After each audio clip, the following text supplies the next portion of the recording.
It's February 5th, 1999, and if you're a PC gamer, it's a good time to be alive. Some of the most influential computer games of all time were released in the previous year. Baldur's Gate, Thief, The Dark Project, Grim Fandango, Fallout 2, and if you're a multiplayer PC gamer, there's even more to play with Half-Life, Unreal, or StarCraft Brood War. But if you're a multiplayer PC gamer, you're also in a great minority. Most people in 1998 America, let alone the world, did not have internet access nor get online in any capacity. According to Pew Research data from that time, only 41% of adults would go online at all, and the rest basically didn't feel like they were missing out on much. Dial-up was slow, downloads took forever, web pages lagged, and even those who did stick with it were frustrated that there wasn't much to do online. Amazon was still the bookseller trying to break into music and movies. Google search had just launched. Wikipedia was 3 years away. Facebook 6. Newspapers were beginning to experiment with online publishing, but even basic things like online banking were rare. So, if you were online gaming at this time, you were a niche of a niche. A snapshot of GameSpy server data from October 12, 1999 shows Half-Life as far and away the most popular online game, with just over 2,000 players. The first game console to support out-of-the-box internet was Sega's Dreamcast, only seeing Western release in the fall of 1999. High-speed internet was mostly the domain of educational institutions or office workers who should be using it for something more productive. Most people had dial-up, if they had anything at all, and little use for it. But there was one thing internet access did provide, one reason to fork over the monthly fee to your local ISP. You've got mail. Yes, email, the killer app for internet adoption. Everyone wanted an email address. The ability to instantly message anyone anywhere in the world for free was undeniably useful and accelerated the exponential growth of dial-up. And 1998 was a big year for email. You've Got Mail, the Tom Hanks, Meg Ryan romantic comedy released that year. Also, the word spam was first added to the Oxford English Dictionary in 1998. For a lot of people, email was the internet. Your dial-up session began and ended in Outlook Express. So imagine you're Hasbro, the reigning king of board games and toys, trying to break into this whole computers thing. Hasbro's interactive division, launched in 1995, had been steadily building up steam through CD-ROM versions of its popular offline games, like Monopoly and Scrabble. Along the way, Hasbro had been acquiring licenses for other properties, both video games and otherwise. It capped off 1998 with a buyout of board game legend Avalon Hill, then followed by scooping up Microprose, a game publisher with its own large portfolio of simulation video games. Now, Hasbro has an idea. They had a deep catalog of beloved board games played the world over by children and adults. They'd like to take these games online, but the hardcore online gaming market is currently tiny and not the right audience. Instead, they plan to target adults who use the computer mainly for email, by positioning the games as a sort of enhanced email. You check your email like you usually do, but now your email can also play Scrabble. It's not scary at all. You never even need to use a web browser, whatever that is. For a reasonable price, you can add another game to play with your email friends, with a variety to choose from and more coming out all the time. Sounds great, right? And so the Hasbro email game series was born.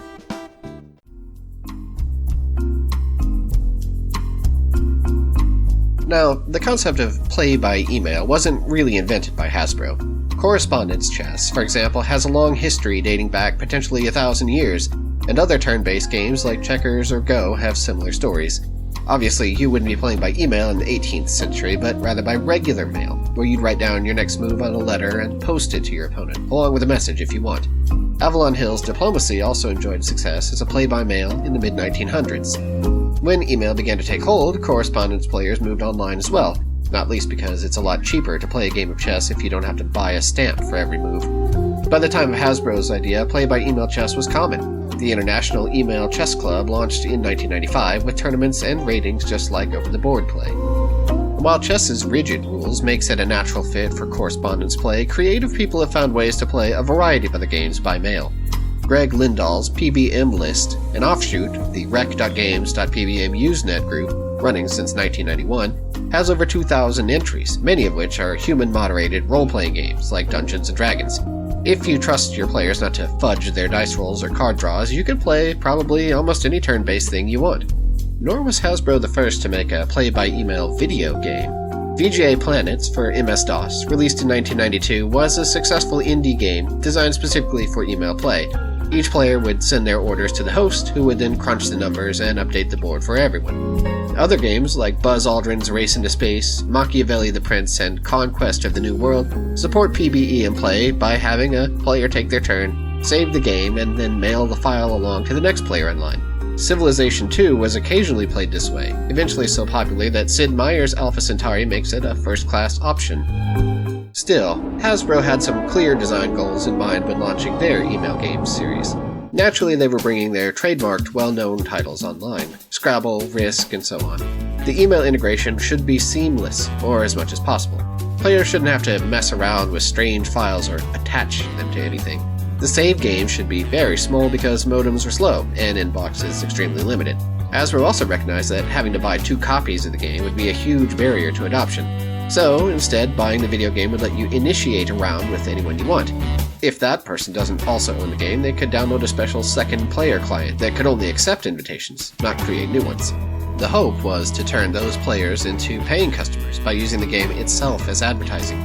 Once you've tried and enjoyed it, you might buy the full version to host your own games, similar to Blizzard's Spawn game concept for StarCraft or Diablo. While retail CD versions of the games used the CD itself as copy protection, Hasbro also offered downloadable full versions from their website. Users could associate a purchase with up to 5 email addresses, like for work or their spouse, and launch new games from there. And Hasbro wanted free demo versions too, limited in the number of turns a game could progress, but hopefully providing enough to entice players to buy the full version. These downloadable versions also had strict file size requirements. To produce all of this, Hasbro found a partner to help develop the games, VR1 Entertainment, a studio mostly working on networking middleware for other developers, but with its own portfolio of games running on popular ISP platforms at the time.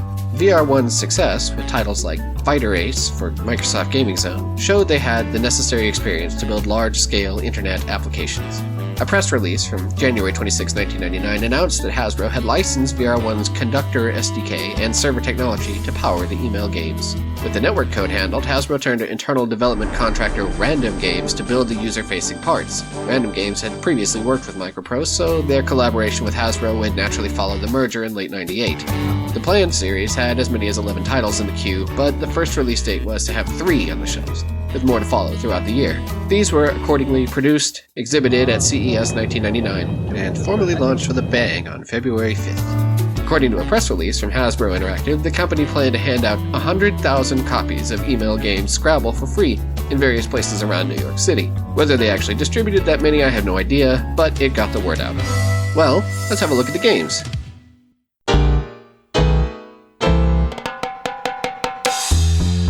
Scrabble is Hasbro's secret weapon. It is huge. The board game has dedicated fans all over the world, with regular tournaments and its own dictionary.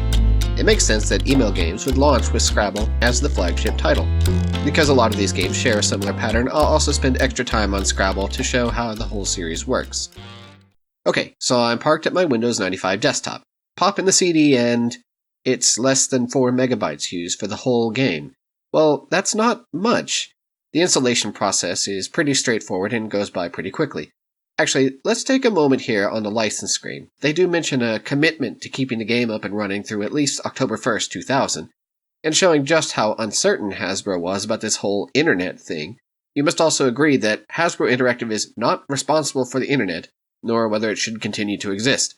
It might be disbanded entirely, who knows? Anyway, after install, we get a registration screen. Then there's a README file with instructions on how to use the software, plus the rules of Scrabble itself, and then a lengthy credits section at the end. Basically everyone at Hasbro Interactive, Random Games, and VR1. Great, so that's installed, let's launch the game. All the action takes place on this one screen. The Scrabble board takes up most of the space. Letters are at the bottom. On the left, scoring and menu buttons. There's a button at the bottom to buy online, which opens a web browser to the email game's website. This obviously no longer works, but would have been the conversion process for turning demo clients into the full version.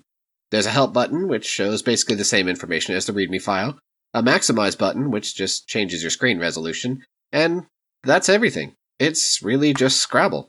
You click each tile and drag it to the board to form words. The top left box here shows you the point value of every word you've laid out this turn. Once you're satisfied, you click Play Turn. This is where the email part begins. Put your name and your email address. Next, you're asked for the opponent's email. I'll be playing this game against my evil twin, who lives in a different city. Finally, there's a box to put a message to accompany your turn. So, hey man, hope you're doing well. Click on Send Turn, wait a bit, and email sent. All done. I get my new letters now, and I can exit the game at this point. Over on my evil twin's computer, an email arrives. It's addressed from me, and the body is letting him know that I've requested a Scrabble game against him. Now, this email is just a recreation. We don't actually have any surviving copies available, but it's likely that the message would let the recipient know who the challenger is, how to launch the game, and provide information on where to get the two-player client if they didn't have the game installed. Fortunately, Evil Twin already has Scrabble, so double-clicking the attached turn file will start the game right up. First, he'll see the message I added, then the game will animate my tile placements and hand over control. At any point, the player can add or edit the message they want to send back. Here's Evil Twin typing his reply. He now makes his move and hits play turn to send it back my way.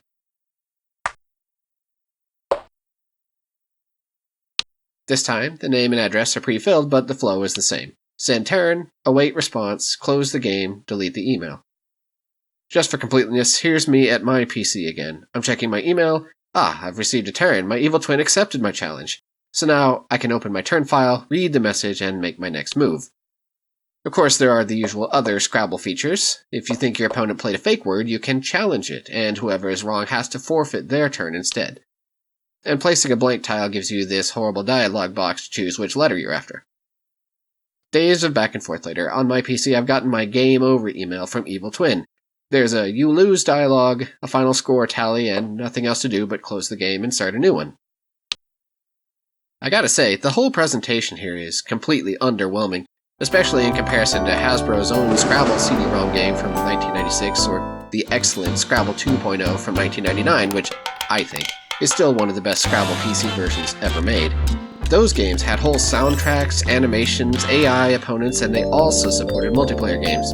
But okay, different market, different price point. The CD-ROM games were premium products for Scrabble addicts. This is an impulse buy at the checkout stand.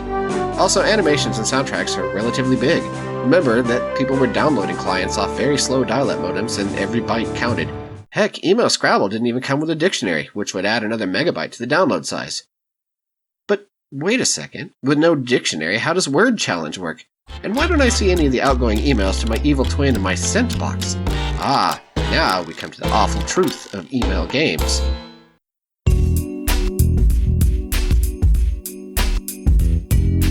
You see, every time a player clicks send turn, your PC doesn't actually send an email at all. Instead, it makes a normal web request, like visiting a website, to a server owned and operated by Hasbro. That server accepts the address info and turn file, then translates that into an email message, and sends it on to the recipient. It even rewrites the from address so it looks like the first player sent the message directly, and replies work as expected. But there's still a middleman for the whole process. Which is kinda weird. Why bother with all this? After all, Windows programs can send emails themselves through an OS feature called Mail API, or MAPI. With this, applications like Microsoft Office could all share the computer's common mail setup info to add a send button seamlessly. And some of the Scrabble files even mention Mail API as though this was an option explored during development. But in fact, every one of the games always goes through the Hasbro server to send its mails. Fortunately for us, there's a design document floating around that tells the story. Initially, VR1 proposed a system that would use a configured MAPI system to send mail directly. If the user didn't have that, then turn files would go through the Hasbro-owned mail relay instead. The MAPI setup was meant to reduce load on the central server since VR1 wasn't entirely sure how popular the games would be, or whether the conductor service could keep up. But MAPI support was cut from the system, at least for the initial release, and VR1 never took the development steps to put it back in place for later games. It turned out to be unnecessary complexity. And there are a couple good reasons not to have clients send their own emails. For one thing, it keeps centralized control at Hasbro. Downloaded clients had to be checked against a list of allowed senders to keep piracy in check. But Hasbro could, and did, also monitor player stats to track overall popularity, how frequently games were launched, and even the win-loss record and average turn times for players. There were checks to make sure players didn't accidentally double send a turn, or attempt to mass mail people, features which needed the server to act as gatekeeper for turn mailing. They could update the email text as new games are released or URLs change. One paragraph mentions the ability to insert new ads for upcoming games or to upsell users for others they didn't currently own. And some games needed special services as well, like Scrabble's dictionary lookup. By using the server to also answer specific game requests, Hasbro didn't need to ship a dictionary, saving on file size, but also allowing it to be updated with a newer edition if desired. Perhaps most importantly, the server was needed to support players with webmail accounts, which were increasingly dominating the email landscape. A lot of users had only a webmail account, like on Hotmail or Yahoo, which were independent of their ISPs and could be accessed from anywhere with a browser. It was sometimes possible to configure Windows Mail to work with a webmail provider, but a majority of people just did not bother doing this at all. Ultimately, since the central server worked for all mail setups, it shipped as the only option for passing turn files around. However, it's also this central server that eventually doomed all the email games. Even though the clients contain all the game logic and can keep working just by passing turn files back and forth, without the remote service to actually send the emails, everything just crashes with connectivity errors. But more on that later.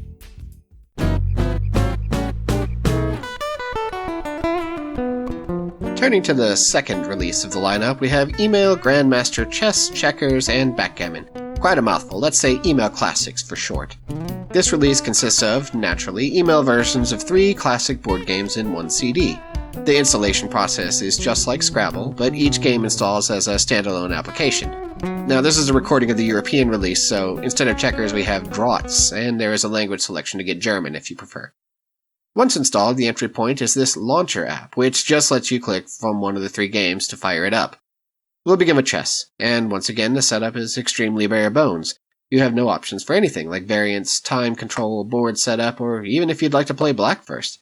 Just a standard board and a handful of buttons. Anyway, just like Scrabble, I'll go ahead and make my initial move and then send the game request to my opponent.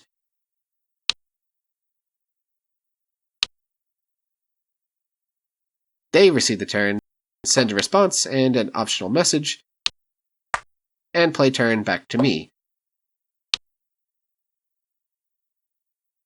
And back and forth we go. There's basically only one other feature in Grandmaster Chess, the ability to see a move history, which is mercifully given in algebraic notation, but you can't export this to PGN or anything else useful. After about 30 moves, my opponent has placed me into checkmate, and is rewarded by this underwhelming victory screen. I receive my final turn file, which just shows me how I lost, and that's all I can do with this. Checkers is a similar affair to chess. There is at least the option in a new game to enable forced jumps, which determines whether players must take a jump if available during the gameplay, but otherwise it's got the same help button and no move list at all. All your regular checkers rules are here, like double jumps and upgrading to king pieces, but it would benefit from having some variants at least. There's really nothing to it, just a minimum viable checkers game based on the email games template. The last in this set of games is Backgammon. You do get a new game choice of dice wasting rules, which affects whether you can use inexact rolls during the endgame to bear off or not. Click to roll the dice, which has a little animation, and move your pieces. Since the series is pitched as a kind of email on steroids, I was curious how well the message box worked as an email replacement, and it turns out you can put a fair amount of text in here. But it's not much fun to read in this format. I don't see this replacing Outlook anytime soon. Well, I've crushed my opponent, which is easy given that he's a stuffed tiger. It's sorely missing the doubling cube or match play here, which would add a level of meta strategy to the game. I suppose you could organize that system via email and the resign game button, but it would have been nice to have first-class support for it built in. Credit where it's due, though. The designers did think ahead to the potential cheating of restarting the program after a bad dice roll, but you get the same roll every time, so that doesn't work at least. It's hard to see where Hasbro was going with this set of games other than a sheer quantity over quality approach. Certainly there was no shortage of high-quality PC chess games available, and multiplayer versions had been standard for at least a decade. Play-by-email chess was already a regular occurrence on its own. Still, maybe $5 per game was appealing enough to ultra-casual players. I guess it's best to view these as an effective demonstration of the email game's template's reusable nature. Everything looks and works pretty similar, so obviously there's a lot of code reuse in here. Digging in a bit to the exe files even reveals strings duplicated from Battleship and Scrabble, so there was development overlap both in time but also in source code and frameworks.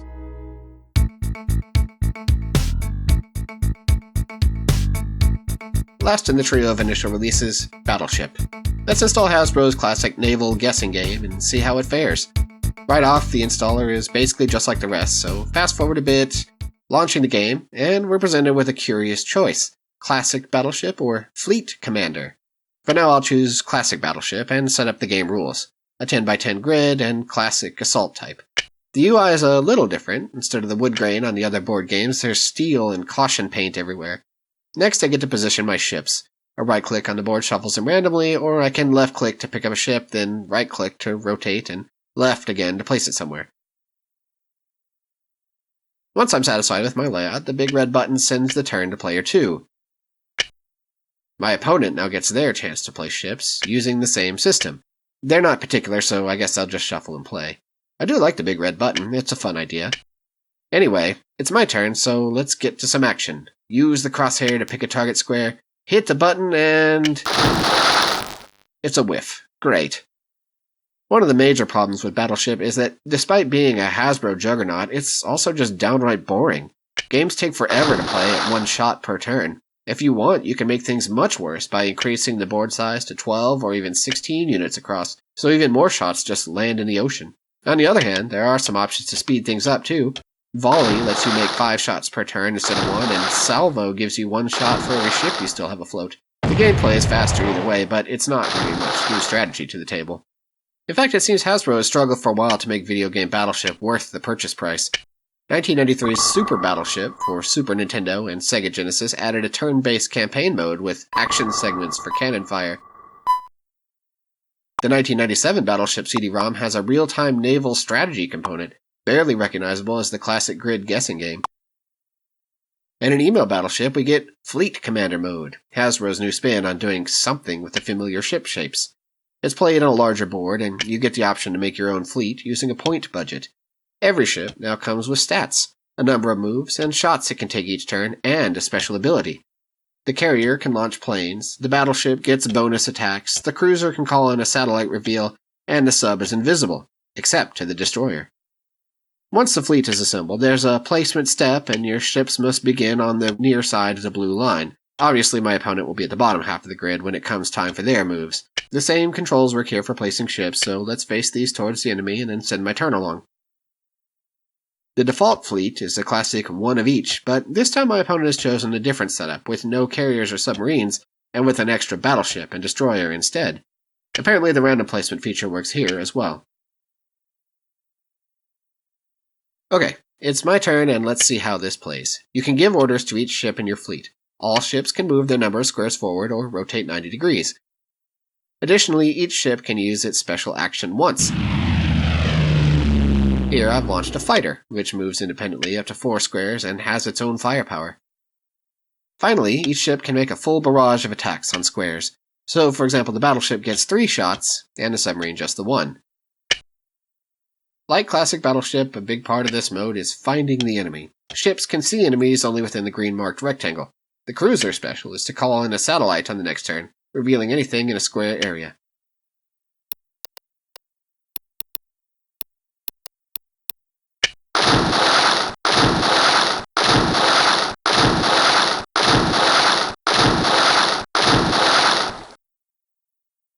My opponent's turn plays out just the same way, though this time they get to see all the shots I made and missed. I guess they're not too interested in moving around, so it's mostly just blasting the ocean.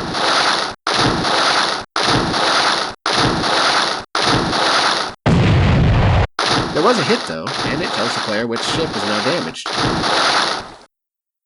On my turn again, I see the hit, and also my satellite call has resolved. And what's this? An enemy ship! I can load up on shots here, even using one of the battleship's bonus rockets to get extra firepower this turn. Overall, Fleet Commander potentially offers more strategic play than in classic Battleship, but there are some major issues here. For one thing, Player 2 knows Player 1's fleet composition before building their own, letting them make counter picks and getting a huge leg up. Also, it's too easy to cheat. When moving a ship or plane, right-click undoes your move, but if you uncover an enemy, you can rewind until you're out of range again, which gives you visibility you shouldn't have.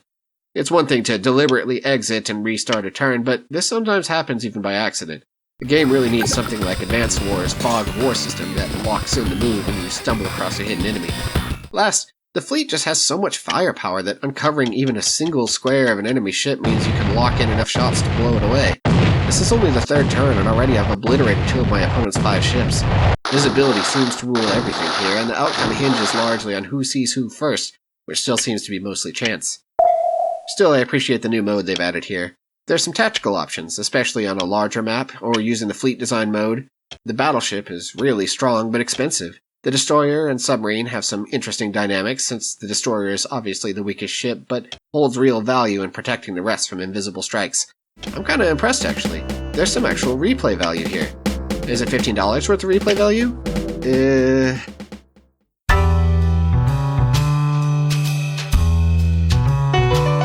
After the earliest 3 releases, now is a good time to talk about the odd one out of the whole email games series, UpWords.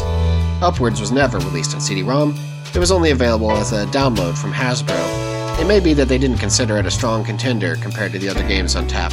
What they did do is frequently give copies of the game away in various promotions, with Hotmail, MSN, IGN, or even just via sign-up on their site. Ironically, despite being so widely available at the time, this made a disaster for preservation.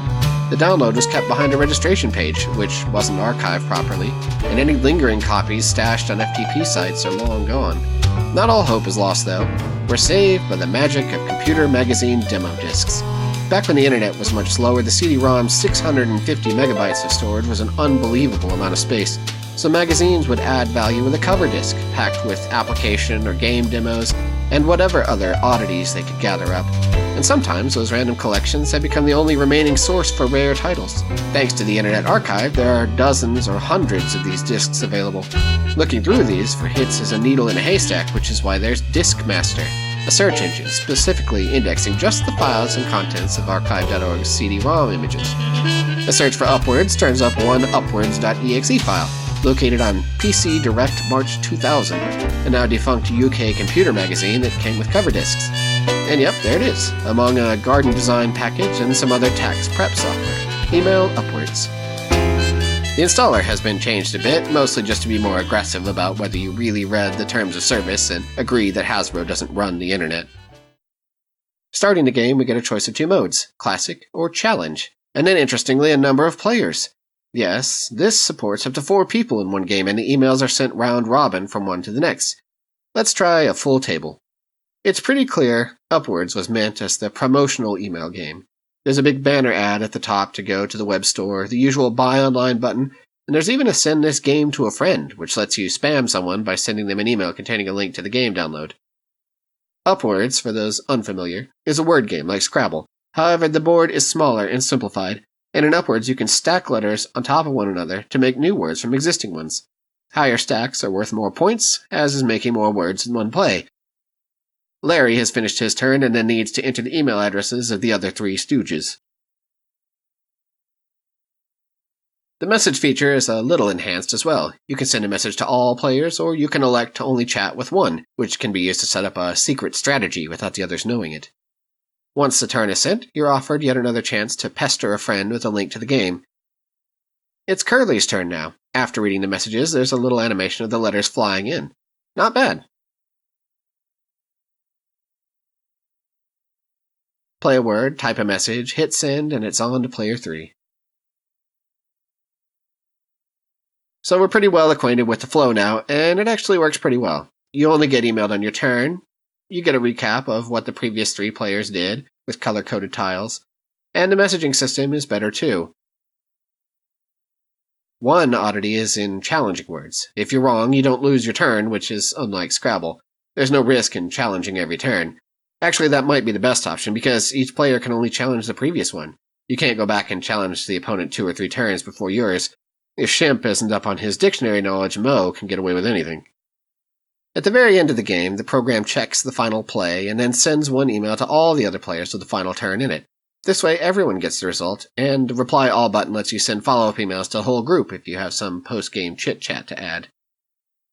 The other available mode is Challenge Mode. This mode has only 2 players. In this mode, your score is the number of tiles of your color currently visible on the board. So, the objective is to expand in your color, but also to cover the opponent's tiles with your own, thus reducing their score.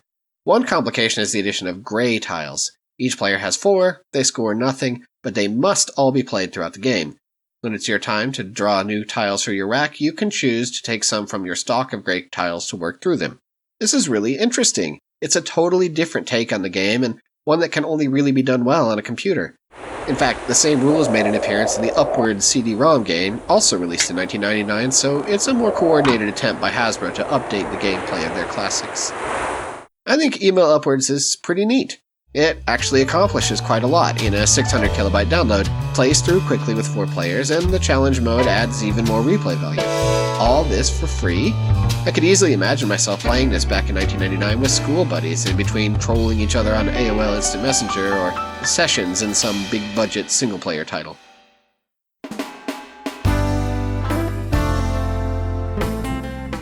Looking at the games now is one thing, but it doesn't tell the whole story. I'm also interested in what people thought of them at the time. Since these were low-budget casual titles, we're lucky to have any people who took the actual time to review them in gaming publications. There were some puff pieces still from tech editors in Time magazine or the New York Times, and a ZDNet Family PC review, but few major gaming mags would touch them. Computer Gaming World at least played them, giving mid to low scores. PC Gaming World in the UK also made a short blurb, as did a couple German magazines, PC Joker and GameStar. There isn't a lot, but overall, gaming-oriented outlets found it to be bad to acceptable shovelware, whereas family or tech reviewers for casual audiences thought they were pretty neat and worth a look. There's one other place to look for public sentiment about the games, and that is Usenet. For those who don't know, Usenet is an early distributed bulletin board system, allowing users to post messages into news groups, which would then be copied to other Usenet servers around the world. Released in 1980, Usenet was another major driver of internet adoption, later evolving into HTTP-based message boards on the World Wide Web. People loved to get on news groups and just post. Messages were organized into a category hierarchy like sci.physics or talk.atheism, and your newsreader could grab all the posts and categories for you to read the latest flame wars each day. And people posted about all kinds of things. Major news like the fall of the Berlin Wall or the Challenger disaster, but also mundane topics like local events, hobbies, technology. Google currently owns one of the biggest Usenet archives, and it is searchable by topic. So with some digging, it's possible to find regular people giving their opinions about the Email Games series. The impression I get from Usenet is that Hasbro actually did find some success among the casual crowd. There are a handful of review-type posts, mostly some variation of, "It's only $15, not the worst way to spend your money or time." A lot of people thought it was pretty neat that your opponent didn't need a copy to play, so hey, credit to Hasbro for that idea. I particularly like this post by Mark Johnson, where he rated every game he played in 1999, and has a specific section for the email games. Scrabble scored an A rank, Backgammon a C, and UpWords a B. Some users just shared news of upcoming games or speculated on future titles for the series, including this poster who is truly after my own heart. There's also a very long discussion on rec.games.diplomacy, which already had a strong PBEM community fostered by Ken Lowe's Judge software, which handled player orders and generated new turns.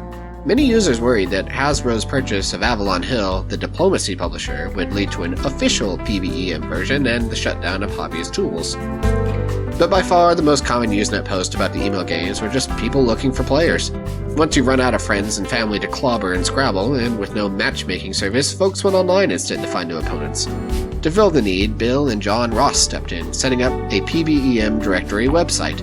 On their page, you could register which games you owned, what you were interested in, and how to reach you, and this served well enough to connect a small community of email games fans. It was so useful that a link to their website became the stock reply to anyone asking for opponents. They weren't the only ones doing a site like this, but they were by far the most prominent. Heck, the two even got a shout out in the New York Times for their site. It wasn't all glowing reviews, of course, but ultra-casual players seemed to find them easy and enjoyable. It really looks like Hasbro had something of a minor hit on their hands. I think the thing that struck me most about this search was the wide swath of topics where email games popped up. Where, say, Quake discussion was for PC gaming categories, I found email games players in an Alcoholics Anonymous support group, a section for preteens looking for pen pals, alt.support.loneliness, a Beanie Babies collecting topic, a Crohn's colitis support group, and more. Also, I noticed a lot of middle-aged or older folks, and a lot of women among the active players. For these groups, usually sidelined by mainstream games, this might have been their first introduction to online gaming.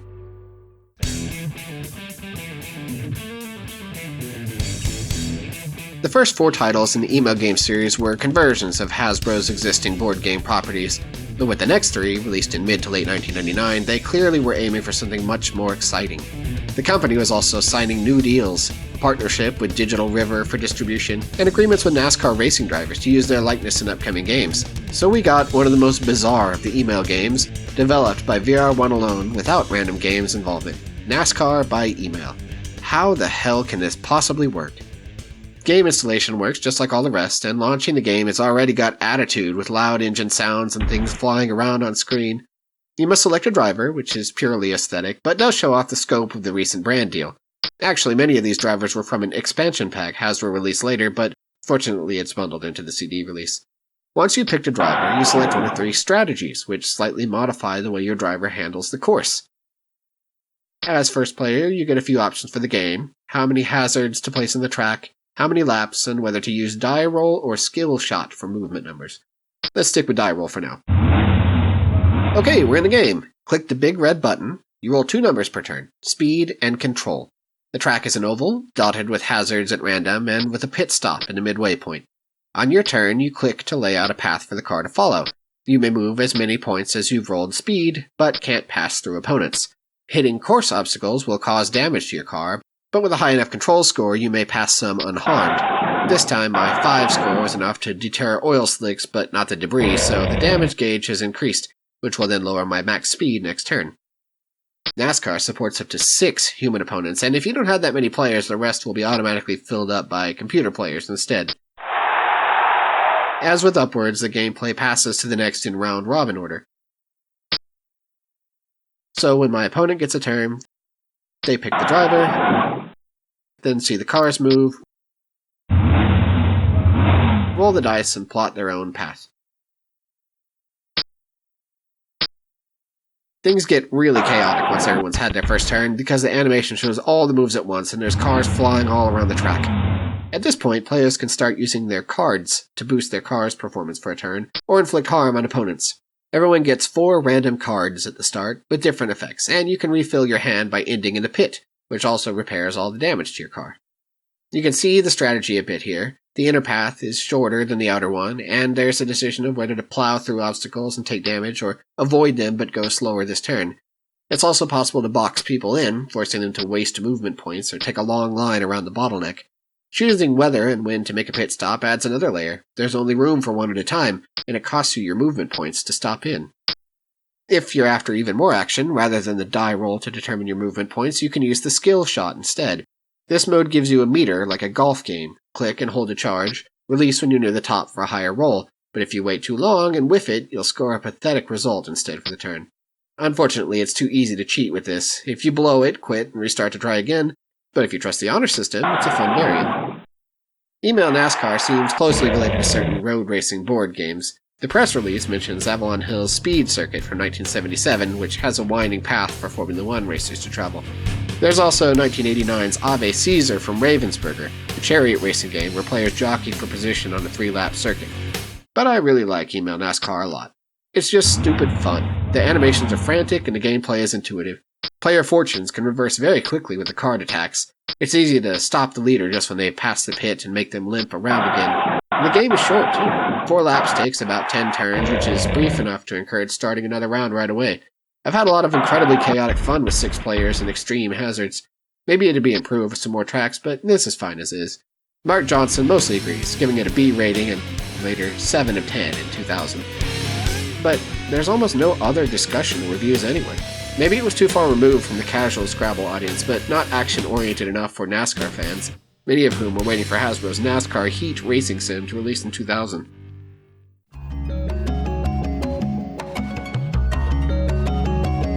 Hasbro took another shot at a licensed sport franchise tie-in with Email NFL Football.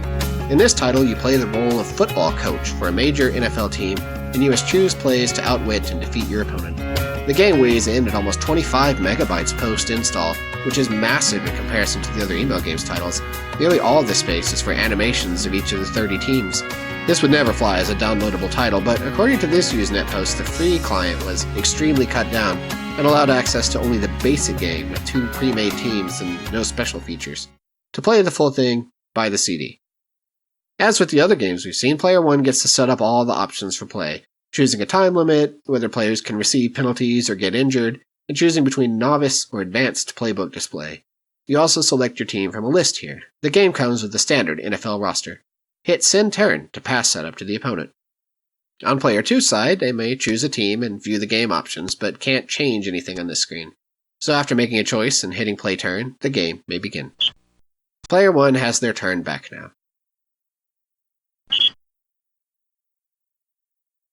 There's nothing to do but kickoff at the start, so we watch an animation of the players doing a kickoff, and then a return, running the ball back for a short gain.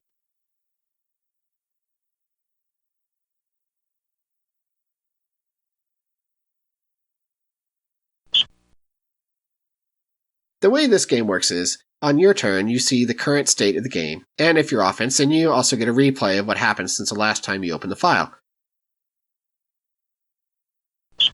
After watching the replay, click Call Play to choose a strategy from the playbook.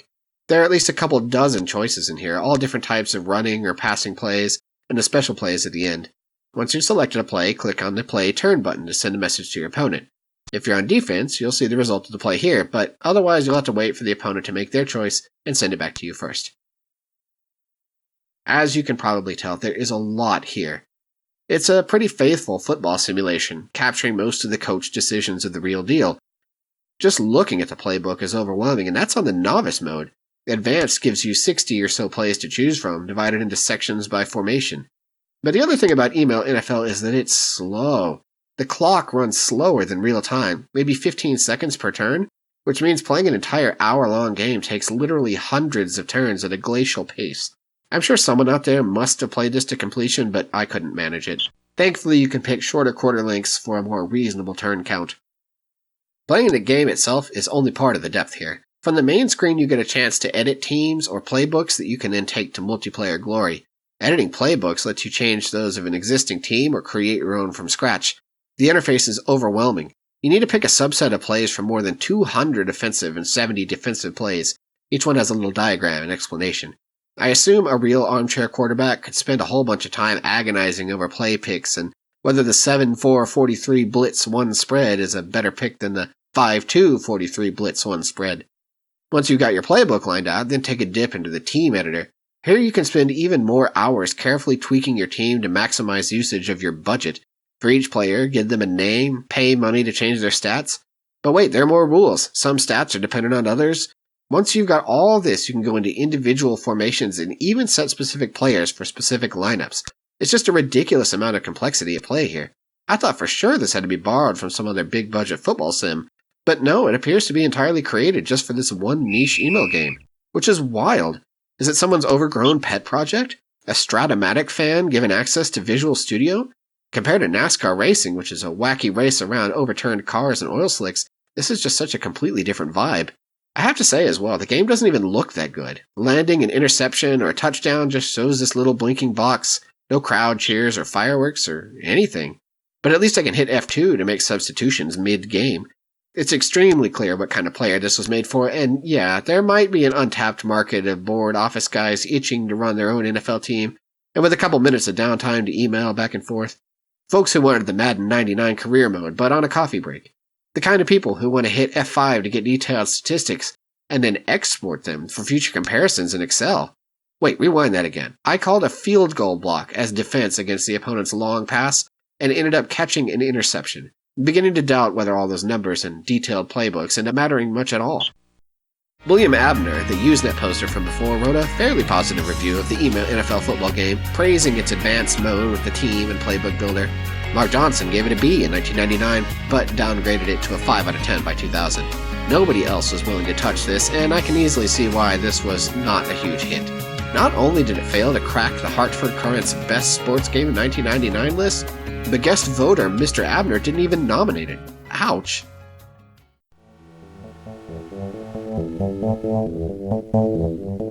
Which brings us to Email Game's most enduring release, and the reason you're probably watching this video to begin with, Email XCOM. So XCOM, for those who don't already know, is a series of science fiction strategy games where players defend Earth from an alien invasion. The first game in the series, Enemy Unknown, was designed by Microprose and released in 1994. It plays as a turn-based strategy game of humans battling aliens in various locations, but between missions there are management aspects, where players must manage the XCOM organization itself, directing research and construction, hiring new agents, and so on. The game was a huge success and something of a cult classic, with follow-up releases Terror from the Deep in 1995, Apocalypse in 1997, and Interceptor in 1998. Shortly after Interceptor's release, Hasbro bought Microprose, so you can see the sales pitch already. Let's take this beloved tactical video game series, combine it with the play-by-email framework we already have, and release a new casual XCOM game for 2 players. If it works, maybe we can bring other Microprose games to email. Installation is just like the other email games, though this one offers a preview video of the upcoming XCOM Alliance game, which also takes up most of the space on the disk. Launch the game and we're greeted with a welcome screen, with only 2 options, start game or exit. Okay, start game, and then you get your choice of 5 different tile sets. Each one opens up to 10 maps, a total of 50. There's a little preview here, but it's hard to make out much. Let's just go back and give the first one a shot. As first player, I also choose the side I want, the humans, and now I'm placed in the main game screen where all the action takes place. So this is a colorful top-down view of, I guess, a street intersection. There are some buildings on the left and bottom, and a fenced-in grassy area in the top right. I also have a few troops scattered around on the right side of the map, each with a blinking health bar over their heads. On my turn, I need to issue orders to each of these units. Right-clicking a unit brings up a little menu, where I can choose to move, shoot, or move and shoot. There's nothing to shoot at right now, so I'm going to issue move orders for all my troops, to get them closer to some action. The fog of war follows the line of sight for each unit, so I can't see around corners or obstacles until I maneuver someone into place who can. Here I am laying out little paths for each unit. You can see as I click on each one, their stats are displayed in the top left. Each has a hit points and a movement rate, and below are details for their held weapon, firing distance, firepower, and number of shots per turn. The captain here carries a powerful rocket launcher, while this sergeant has an autocannon that fires 3 shots per turn. If you're unhappy with your orders, you can always right-click to cancel and then reissue them. The units act in the order they are instructed, which means you may find your path blocked by a troop you moved earlier in the turn.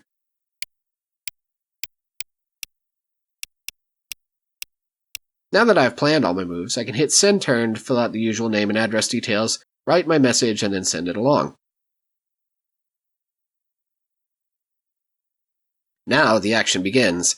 All my orders are carried out, and I see what things my troops have uncovered during their moves.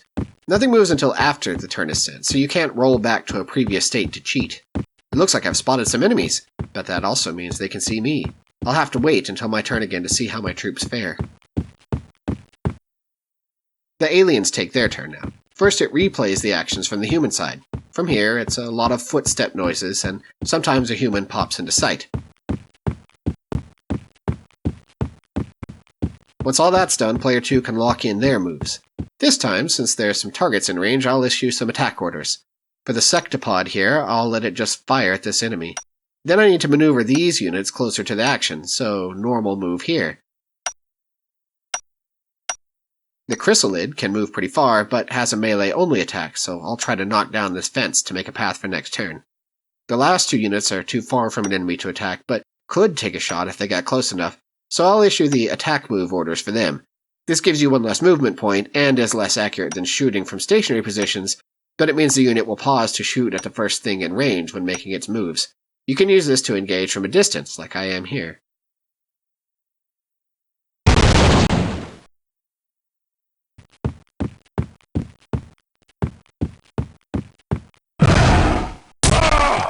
Ooh, rough turn for the humans. The rookie takes a direct rocket hit, and the lizardman then finishes him off before taking 2 more shots at the squatty here.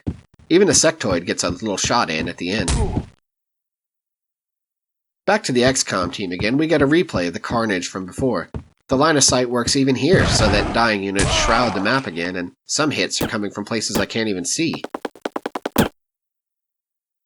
The rifle-equipped squatty has taken a lot of damage, and is down to 1 hit point left, so I'm going to issue attack move orders to try to take a shot at the enemy and then retreat. Meanwhile, these other units need to get into the action, so I'm directing the commander to fire a rocket at this fence, and then trying to move the others into some kind of useful location. For anyone who's played XCOM games before, you'll be acutely aware of a mainstay of the series. Your units do not have perfect aim, and can miss important shots during the battle. Email XCOM is no different. Units try to strike the spot you've chosen, but their aim gets worse as they take more damage. And when you miss, the bullets have to go somewhere, in this case so far wide that it hits the adjacent car instead of the alien I targeted. It's not unusual to miss game critical shots, and if there are any bystanders, they can be hit instead, whether that's another enemy or your own friendly unit. Also, check out the destructive power of rocket launchers. They do splash damage and will knock down adjacent obstacles or harm units too near the center of the blast. By now, if you're a die-hard XCOM fan, you're probably disappointed by this. The animations and sounds aren't great, the entire game fits on 1 screen, There's no management or troop loadouts or overarching metagame. But for the email gamer, this is awesome. It's the best UI we've seen so far. The map variety is welcome, the gameplay is fun and fast, and despite its simple appearance, there's a fair amount of depth to this title. XCOM troops carry weapons of range, speed, and power trade-offs. Aliens get a couple of unique ones, though. The chrysalid we've already seen, but also this ethereal with psychic mind powers. It does low damage, but a successful hit brainwashes the target, causing it to uncontrollably move and fire at random for a few turns. Easily the most complex units are the rocket troops. Because the weapon is heavy, they're slow-moving, and worse, they can't attack and move. You must choose one or the other. The splash damage opens up a lot of tactical possibilities, though. You can hit units just out of range with it, or damage enemies waiting right around the corner. One neat trick is to blast a wall, injuring who or whatever is on the other side of it. Things get really tricky when friendly units are in the line of fire, though. It's not all hard tactics, though. There's random chance throughout, and especially so in the power-ups. These floating question marks that emerge from destroying crates on the map. Walking over one collects it, but it's not shown in advance what's inside, and the effects range from beneficial, like a health kit or grenade for later or a map reveal, to dangerous landmines and traps. I wish they were a bit less chaotic, but some maps are littered with them, while others aren't, so you can pick one where they have less impact. Speaking of the maps, there's 50 in all, across 5 tile sets. Beyond crate placements, they also feature things like windows that actually work, you can see or shoot through them, as well as altitude changes that give an advantage to the higher ground. I did unfortunately learn during one game, when standing too close to these propane tanks, that they too can be blown up during battle. I really get the sense playing this that despite the email game's limitations, the title was put together by actual XCOM fans who cared about the series. The included manual, which is pretty good, bears this out, with lore callbacks and a shout-out at the bottom to the X-Command webmaster. The game ends once one side has lost all their troops, and the game over screen shows this final score report. You can see each side's units, with an X over those killed in action. There's also a percentage ranking of 4 attributes: mobility, stealth, firepower, and bravery, and an overall rating of team performance, ranging from terrible to awesome. These are fun, but somewhat opaque. The manual gives no indication how to improve your scores, only that you might attempt to do so. Presumably, mobility goes up by issuing movement orders, bravery from advancing towards an enemy, and so on. But most games I tried seem to end up just assigning them randomly. Since this is a quote-unquote real game, the gaming press actually paid attention. And most of them were disappointed, making unfavorable comparisons to the strategic depth of the major XCOM games. Not a lot of high scores in here. This Gamer's Pulse review is pretty good though. It's very thorough, and the final bit about sending turns back and forth while chatting on ICQ really captures the essence of what email games are all about. Usenet reception was more positive. Mark Johnson loved it, at least. Reviewers mostly thought it was a fun, fluff title, not to be taken too seriously, but a good time waster. Random power-ups were controversial. There were the usual flood of people looking for games as well. The trouble was that the XCOM series itself was in a tough spot. Though the initial games were well received, XCOM Apocalypse had a difficult development cycle and scored lower in critical reviews. Interceptor was even worse, disappointing fans and selling only 30,000 copies. There were 2 mainline XCOM games in development at the release of Email XCOM: Alliance, a first-person shooter, and Genesis, a follow-up to the traditional XCOM gameplay. Both were aspirational for XCOM fans hoping to see the series regain its former glory. Instead, Hasbro cancelled them both in 1999 and 2000. The last XCOM game for many years was XCOM Enforcer, a dismal third-person shooter from 2001 that was widely reviled by fans. This buried the series until its 2012 reboot. What should have been a silly spin-off between major game releases instead became a scapegoat for the mismanagement and downfall of the series, which is unfortunate. By the developers' own accounts, Email XCOM was more of an experiment that proved fun, and Hasbro picked it up, rather than being dictated by management as a cash grab from the start. Adrian Scotney, the lead developer, followed up often on Usenet to answer people's questions or to just smoke them in multiplayer games. Later, he contributed a program to help shuttle turns between opponents when the email servers were gone. Obviously, this was a labor of love. There's even an Easter egg in the game that shows portraits of the developers. Despite all this, Email XCOM's multiplayer was engaging enough to foster a small community of dedicated players. The X-Command website hosted a player listing, separate from Bill and John Ross's directory, organized battles, and there were even regular tournaments for folks to join in, a map editor, and other helpful tools. Once the servers were shut down, people found ways to keep playing, either using something like Adrian's program, or by the forward-thinking hot seat mode, a separate version of the game that doesn't send emails at all, and still runs on modern Windows. You can right now try it out with a friend to experience it for yourself.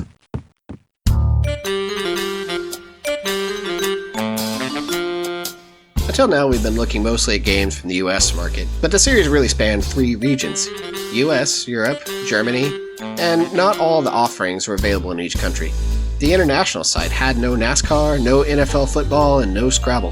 Neither did the German. There's an interesting entry here, though, that doesn't appear on the US site. Football. Not the NFL version, but soccer. Like NASCAR, this was also written by VR1 and has the least fancy install process so far. Launching the game, we get this nice 3D picture of a couple players in the main menu. Help button opens up the web help file in your browser. Useful. And Begin Game takes you to Team Setup. Here you see half a pitch with some shirts on it, representing your players. You can change between a few uniforms, some clearly inspired by real teams, but none actually branded. The formation slider moves your players around a bit into different positions on balance between defensive or aggressive. You can change the length of a half. Note this isn't real time, it's relative. At the top you can see a specific selected player and their stats for attack, defense, pace, and stamina. Now I'm not sure exactly what the deal is here. The stats appear just completely random and re-roll often. You can pick up a player and swap them with another, which should switch their stats, but no, I think it just re-rolls them both again. Well, whatever. Pick a team name and enter your email, then the opponent's email, and send turn. My opponent gets the same options as I did. A choice of kit, their preferred formation, and player swaps. Obviously, they can't change the time limit. Your turn begins with one of your players controlling the ball, highlighted in white. You have 3 options for the player: pass, dribble, or shoot. To pass, you choose one of the other players on your team. A red X on the pitch shows where the player will move to receive. Here's a pass to player number 2, my other forward, and it's successful. From here I'm a bit surrounded. Clicking opponent player shows a little arrow hinting the direction they'll move. Nothing looks open, so I'll choose to dribble instead. This gives a yellow circle of movement range. Choose a spot and hit play to head that way.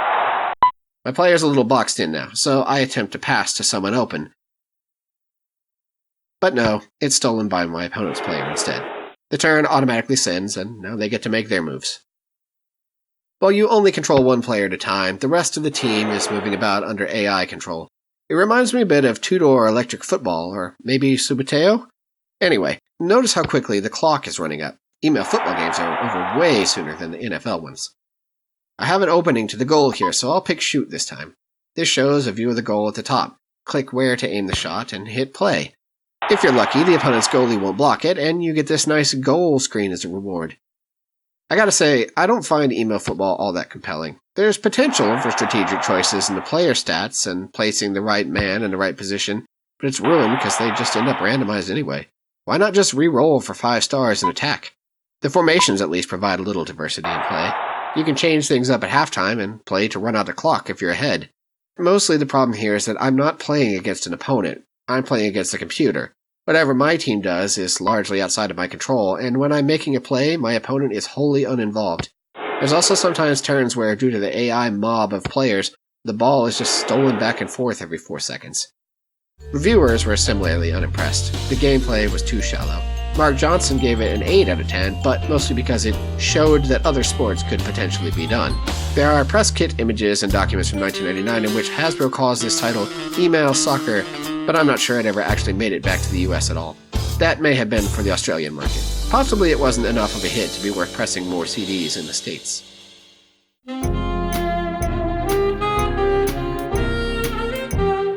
During the entire Email Games run, Hasbro floated a lot of potential games to add to the series. The earliest website had plans for Monopoly, Risk, Golf, and Clue.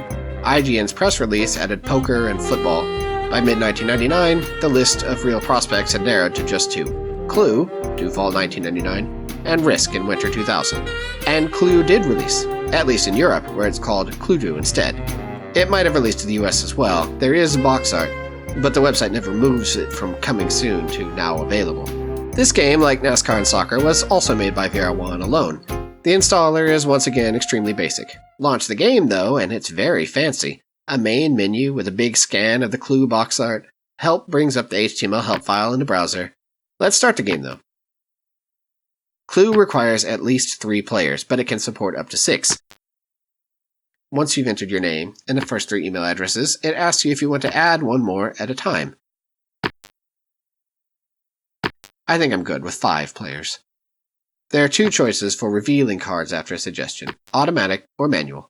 Manual plays like the board game version, but since it requires asking the player what card they want to show, it also means more emails and slower gameplay. Automatic selects one at random to show instead. I'll pick automatic for now.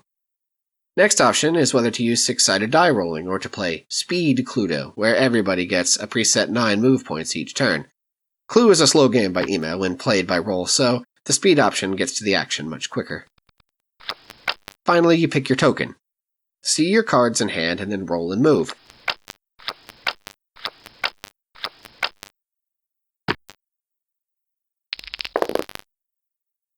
When you're out of actions, the game automatically sends the turn on to the next player.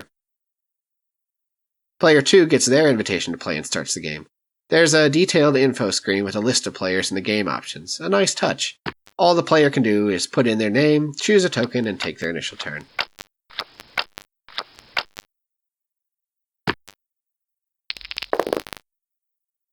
This action continues until everyone's made their choices and gotten their hand of cards. On the left side of the screen is the notepad. It lights up now in colors indicating the cards that are held. When a player's turn comes around again, they are given a history page showing the actions taken by each player. If you want to see the specifics of their move, highlight the player and hit replay, which shows the animation of their turn. The accused button is also unlocked, but comes with a warning that you'll lose if wrong, so back to rolling it is. Email Clue is probably the most polished of the series. It has lots of help text, and is visually easy to read. Everything is animated. There's even a warning if you accidentally open a turn twice to prevent replaying a previous move. Anyway, I make it to a room and get to make a suggestion. Once I pick my suspect and weapon, the game determines who can disprove me and shows me a card.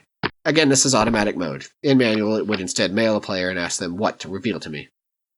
Right, so it's a pretty good adaptation of Clue. I'm impressed. Speed Clue really helps move the game along.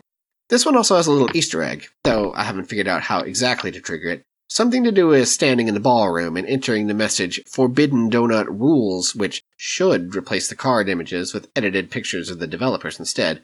Forbidden Donut, it turns out, was a band with several of the members of the VR1 team. There's even photos on Facebook. Looks like a blast working there. There's 2 issues with Email Clue, though. The first is that your player notebook is stored on your local computer instead of contained within the turn file. This means if you start a game on one machine and you try to play your turn on a different one, you get this message instead, and your notepad is all blank. But worse is that there's a logic bug in the game. Remember this turn? The game says that me, Colonel Mustard, couldn't disprove the suggestion, but I'm holding the card in my hand. It seems that even though the manual says turn order should be followed in disproving suggestions, the order is more or less random, and the message it gives is then wrong. And since you now can't tell whether an opponent really couldn't disprove your suggestion or they just weren't asked, it makes accusations much more risky. It's a shame this never went patched. Usenet posters ran into it too, and the customer support said it was a machine problem. It really spoils an otherwise fun adaptation of the game. Those who didn't notice the bug seem to think it was fun, at least.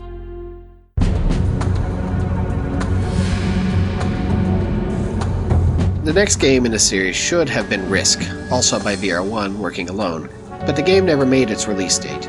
Hasbro Interactive's buying spree and intense development activity had led them to make huge projections for 1999, something like $400 million in revenue, but wound up making only $237 million, a $74 million loss altogether. They began aggressive cuts in December 1999, closing some of their studios and trimming the release schedule for safer prospects. Then in March 2000, the dot-com bubble burst. Hasbro's bet on online gaming also turned sour. They made no further efforts to put out new games, though they continued to offer the email game service and sales through the website.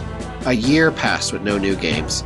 To their credit, Hasbro kept the servers running past the original expiration date of October 2000, but without more entries to propel new sales, it seemed the writing was on the wall. Then in December 2000, a major event struck. The entirety of Hasbro Interactive was split from Hasbro and sold to Infogrames. The email game's website went down sometime shortly after, and on April 20th, Email Turns began issuing this warning. The server is going down on May 1st, 2001. Please finish your games. And it happened. Servers shut down as planned, and the email games came to a halt. A sad, if predictable, outcome. and one which might have been avoided entirely if the original design of direct player-to-player email had ever come about. The Email XCOM community tried to continue hosting tournaments without server support, but players dried up and the games ended there too. In some ways, the entire idea of the email game series feels like it could only have bloomed during the .com era. The rush to capture this untapped market of internet-fearing people by offering Email Plus is just weird. This PC Gamer article from May 1999 about the frantic rush of companies rebranding as online and doubling their stock price even features a screenshot of Email Battleship on the bottom left. But Hasbro's research found that consumers preferred their family board games offline anyway, and they decided to step back from their heavy online developments in 2000. Infogrames, meanwhile, thought that the email games were redundant, given that Hasbro CD-ROM titles already offered an online experience, and many of those were being given away for free in General Mills cereal boxes. But I think there's another aspect of this that killed the email game series. By the end of 2001, the market of email-only web users was disappearing fast anyway. More than half of US individuals were now online, and much more comfortable with using the web. The real follow-up to the email game series were casual gaming websites like MSN Gaming Zone or especially Yahoo Games. Here, anyone with a browser could play board and card games for free against anyone. Yahoo Chess was especially popular, but they had their own versions of Battleship and Scrabble as well. Eventually, the casual game sites gave up their audiences to Facebook, and in turn Facebook lost the crown to app stores on mobile phones. Ironically, Hasbro's delay in getting on these platforms cost them. The champion of online casual word games ended up being Zynga's Words with Friends, not Hasbro's Scrabble, the heir apparent. It didn't have to be this way. A fascinating conversation with Stan James, former VR1 developer, has some insight into what Games.com might have been, a purely web-based platform for casual board gameplay, similar to what Yahoo was doing but with Hasbro licensed properties. Both Risk and Access and Allies were evidently in development as playable titles, but the project was cancelled and the .com bubble buried it. I have to wonder if Hasbro's later reluctance to play on Facebook and App Store stemmed from the shadow of their failed online bet in the early 2000s. Maybe it seems silly to care about the death of a largely forgotten casual game. Certainly there have been bigger, more popular, higher-profile shutdowns of game servers, and the current trend of live service games leaves a pile of dead ones for each of the few winners. But I don't know, I think that's short-sighted. The games were above all billed as gentle introductions to this bold new online future for folks outside the hardcore gaming audience. And by that metric, it was a success. You can still find folks reminiscing about those early days, and people formed real connections sending their turns back and forth, which truly warms my heart. If I had worked on a project that led people to find true love, I couldn't see it as anything but positive. Thanks for watching to the end of my video. I hope you found it informative and maybe it got you to think a little more about the early internet, casual gaming, and the way we approach shovelware. Special thanks to the folks at Random Games and VR1 Entertainment, especially Wandering Stan, who contributed some insights into the development process. To Bill and John Ross, whose hobby work on their directory site connected players around the globe and fostered new connections. The Internet Archive and Discmaster folks, without whose projects Email UpWords would be lost to time forever. The crew at Bevan67 who played each of these games with me and contributed their opinions, and to everyone who ever sent an email through one of Hasbro's servers. I dedicate this to you.